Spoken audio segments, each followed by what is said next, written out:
Oke, Assalamualaikum warahmatullahi wabarakatuh. Perkenalkan, saya Nuria Zahara dengan NIM 2404359 dari Pendidikan Fisika kelas A.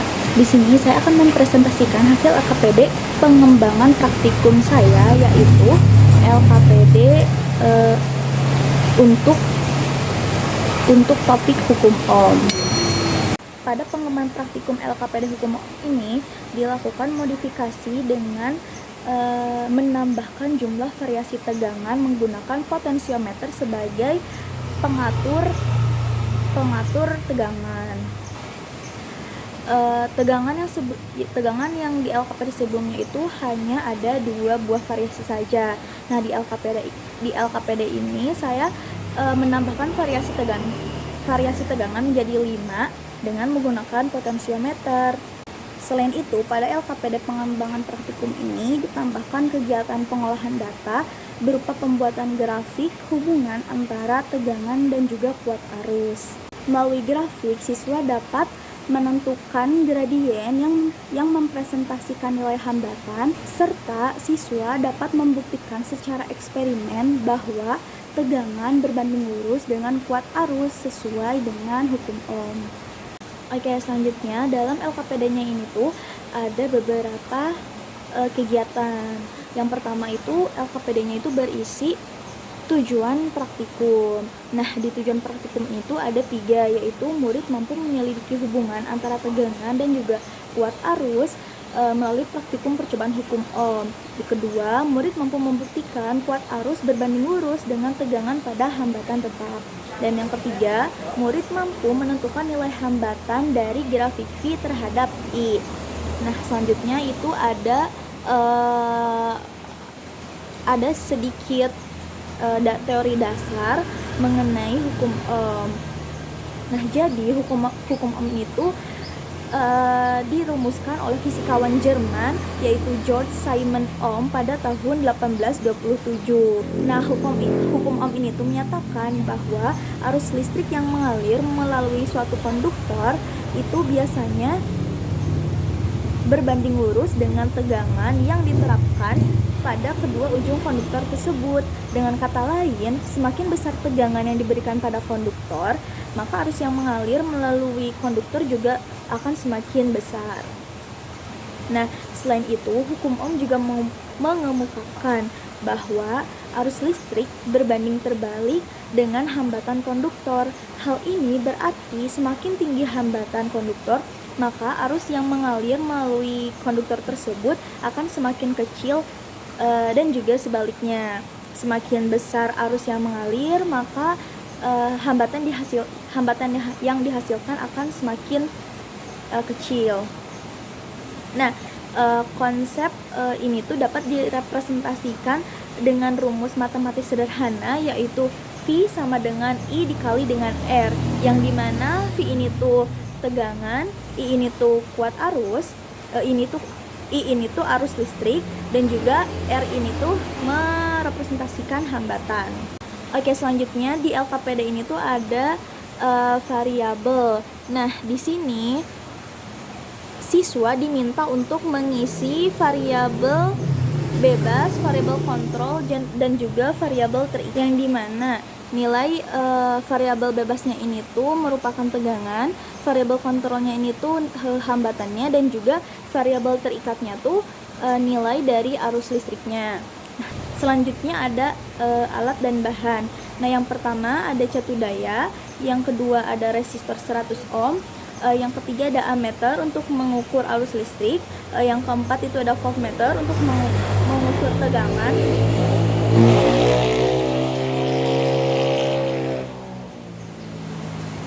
Yang kelima itu ada kabel penghubung, yang keenam ada saklar, ketujuh ada papan rangkaian, dan terakhir ada potensiometer.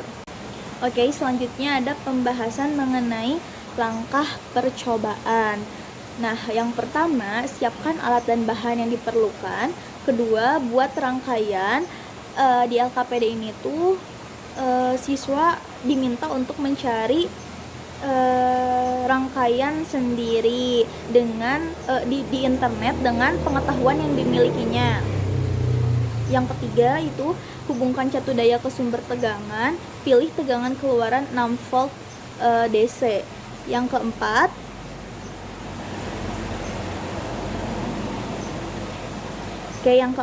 hubungkan rangkaian ke catu daya menggunakan kabel penghubung. Yang kelima, hidupkan catu daya dengan kondisi saklar itu off. Yang keenam, atur potensiometer sehingga voltmeter menunjukkan tegangan sekitar 3 volt. Kemudian baca kuat arus yang mengalir pada ammeter dan catat hasilnya pada tabel hasil pengamatan. Yang ketujuh, atur lagi potensiometer sehingga voltmeter menunjukkan tegangan sedikit lebih tinggi dari 3 volt. Lalu baca kuat arus pada ammeter dan catat hasilnya ke dalam tabel hasil pengamatan. Yang selanjutnya, ulangi langkah ketujuh sebanyak 3 kali, kemudian catat hasilnya ke dalam tabel hasil pengamatan. Oke, pada lembar selanjutnya itu ada hasil praktikum. Nah, di sini tuh ada hasil praktikum. Untuk data praktikum yaitu berupa tabel hasil pengamatan. Selanjutnya ada pengolahan data. Pengolahan data ini tuh diperuntukkan untuk menghitung hambatan tiap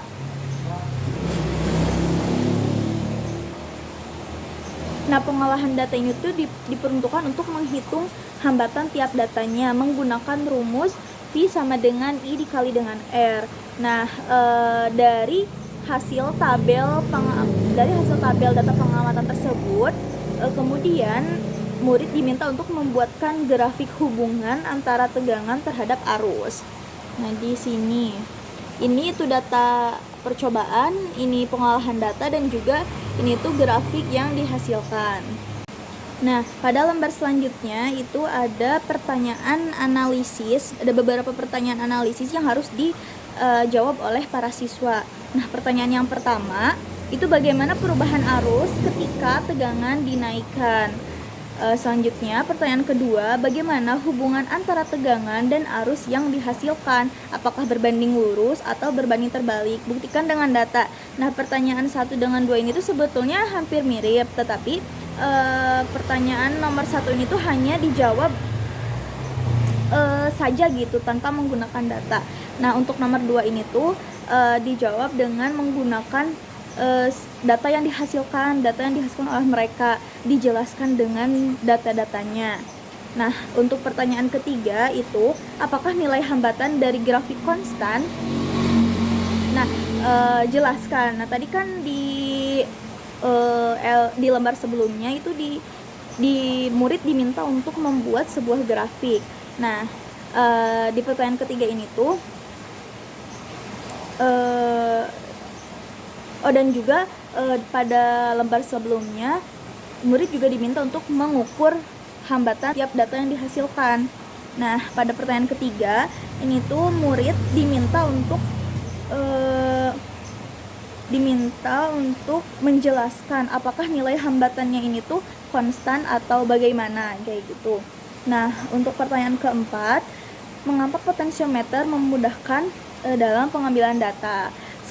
Sebetulnya ini sudah disinggung pada penjelasan sebelumnya ya, kalau potensiometer itu digunakan untuk memudahkan kita dalam mengatur tegangan yang akan keluar, kayak gitu. Lebih memudahkan dalam mengatur tegangan, kayak gitu. Nah, untuk pertanyaan kelima, sebutkan sumber kesalahan dalam percobaan. Nah, kan dalam setiap percobaan ini tuh pasti ada kesalahan-kesalahan kecil yang mungkin tidak sengaja terjadi gitu. Nah, murid nanti diminta untuk menuliskannya dalam pertanyaan analisis ini dalam pertanyaan kelima gitu, untuk jawaban nomor 5, kayak gitu. Oke, pada lembar selanjutnya itu ada kesimpulan. Nah, kesimpulan berdasarkan seluruh kegiatan yang telah dilakukan, tuliskan kesimpulanmu mengenai hubungan antara tegangan dan juga kuat arus listrik. Nah, jadi isi kesimpulannya itu nanti tuh apakah ketika tegangan dinaikkan arus ini tuh akan ikut naik atau tidak. Terus dari situ murid diharapkan mengemukakan hubungan antara tegangan dan juga arus listrik, apakah linear atau berbanding terbalik. Nah, mungkin sekian presentasi LKPD pengembangan praktikum untuk LKPD Hukum Om. Dari saya, Nuria, mengucapkan terima kasih sebanyak-banyaknya. Terima kasih atas perhatiannya. Mohon maaf apabila ada kesalahan. Mohon dimaafkan. Wassalamualaikum warahmatullahi wabarakatuh.